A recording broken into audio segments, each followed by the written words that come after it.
Allô? Aujourd'hui, je vais t'expliquer qu'est-ce que c'est que l'enfant intérieur. C'est simple, hein? C'est toi, quand tu étais enfant, qui a vécu des moments qui étaient heureux, joyeux, mais des moments aussi qui ont été plus difficiles, des fois même traumatisants. Par exemple, tu as eu des parents, OK, qui t'ont toujours encouragé, qui t'ont félicité, et qui t'ont accompagné lorsque tu avais des nouveaux défis, lorsque tu prenais des initiatives. Donc, ça donne des parents heureux, ça amène un enfant heureux. Au fur et à mesure que tu grandis ou que tu vieillis, bien, tu as beaucoup plus de capacité à avoir confiance en toi, hein, à faire des nouveaux projets, à prendre ta place dans la vie, à aller de l'avant, à te sentir heureux puis à reconnaître ta valeur. Ça, c'est dans un monde idéal. Je dis ça parce que c'est pas toujours ça qui se passe. Un autre exemple, c'est tu as des parents, tu as pris une initiative, puis tu es tout heureux. OK, tu pars, tu es tout heureux, tu as hâte de leur montrer ce que tu as fait de bon. Mais même si tu es heureux de leur montrer ce que tu as fait de bon, tes parents ne sont pas contents, sont déçus de toi. Puis ils te le disent, pas nécessairement avec des beaux mots. Donc, toi qui étais heureux, tu ressembles après ça à ça. Peut-être écrasé, triste, parce que tu as l'impression vraiment d'avoir déçu tes parents, de ne pas avoir réussi à leur plaire, à répondre à leurs attentes. Ça, c'est beaucoup plus dans la réalité. Qu'est-ce qui arrive dans ces moments-là? C'est qu'on grandit avec un grand manque de confiance en soi. Attends un petit peu. Oh! Ah! Grand manque de confiance en soi. On peut être anxieux. On peut avoir peur, hein, d'entendre les commentaires des autres qu'on a peur qu'ils soient négatifs. On a peur du jugement des autres. On a peur de tout, je les appelle les Yvons, ce qu'ils vont dire, ce qu'ils vont penser, puis ce qu'ils vont faire, OK? Donc, on avance, mais avec un grand manque de confiance, ça nous prend beaucoup de courage pour continuer d'avancer. On n'arrive pas à se reconnaître. Puis des fois, là, il y en a qui veulent nous donner des commentaires, puis ça nous met en colère. Parce qu'on est déçu, on se sent jugé. Ça fait qu'on est toujours en réaction. C'est ce que j'appelle, hein, une partie du système de protection. Donc l'enfant qui est gêné, qui a vécu quelque chose qui l'a blessé par une autorité. Là, je parle des parents, mais ça pourrait être un enseignant, un entraîneur, ça peut être une gardienne. C'est quelqu'un qui représente vraiment l'autorité, okay? Qui peut avoir le pouvoir de nous blesser ou le pouvoir de nous rendre heureux, fiers de nous, en pleine confiance.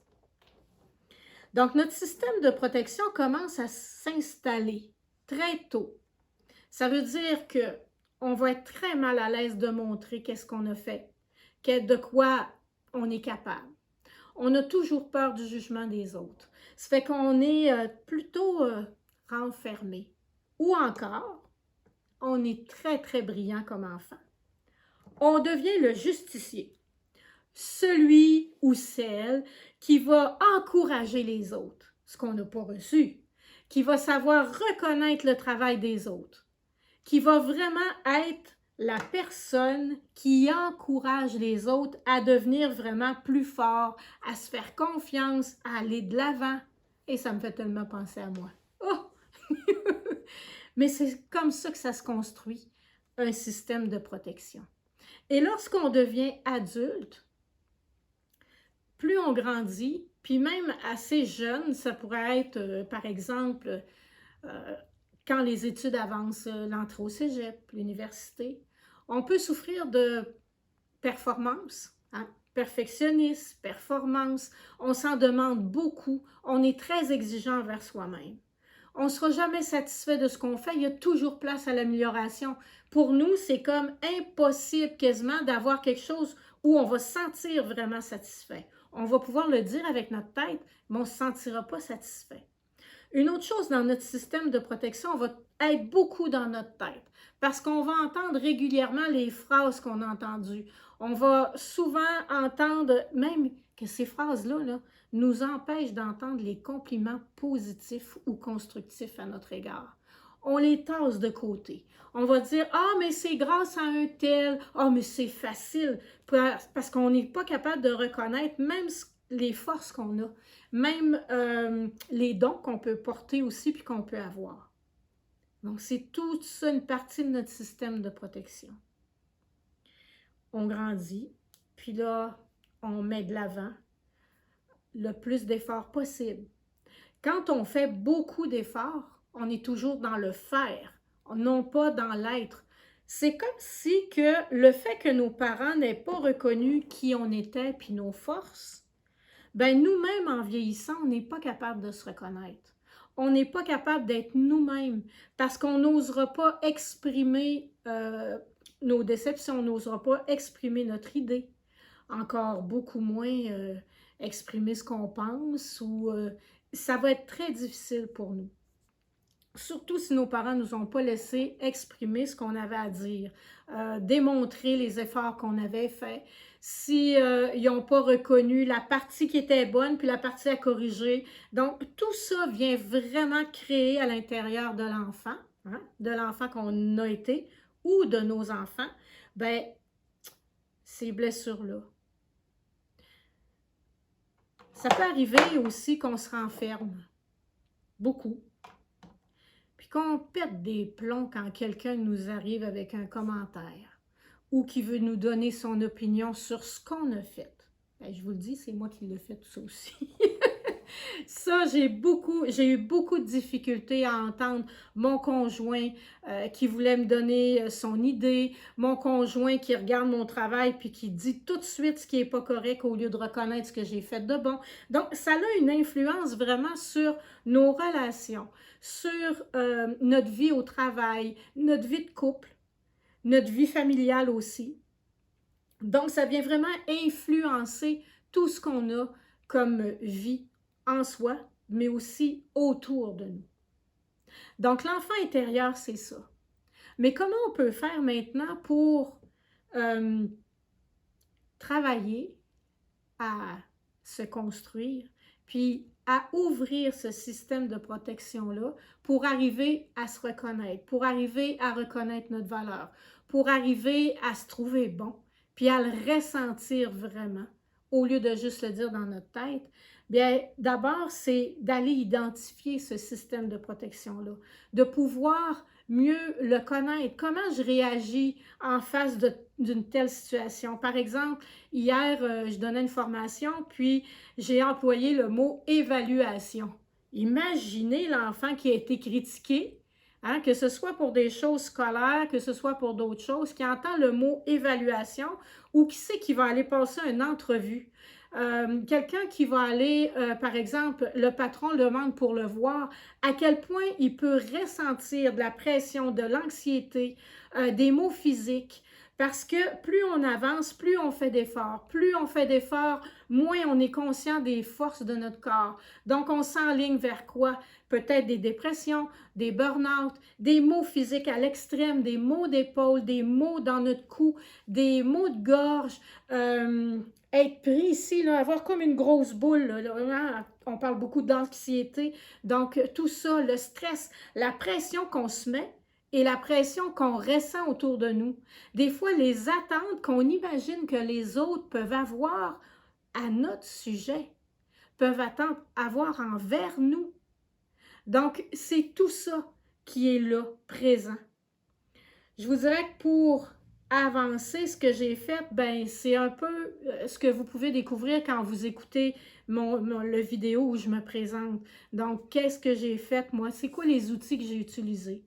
Mais moi, je vous en suggère beaucoup quand vous venez me rencontrer des outils pour pouvoir travailler ça, pour pouvoir identifier ce système de protection-là, puis aussi pour pouvoir reconnaître les forces de notre enfant intérieur. Parce que même si on a été blessé, il ne faut jamais oublier que le système de protection qu'on a créé, ben, c'est aussi une grande force. Je vous explique. Si on a appris à faire beaucoup d'efforts, hein, si on en fait trop dans notre vie, ben, il s'agit d'en faire moins.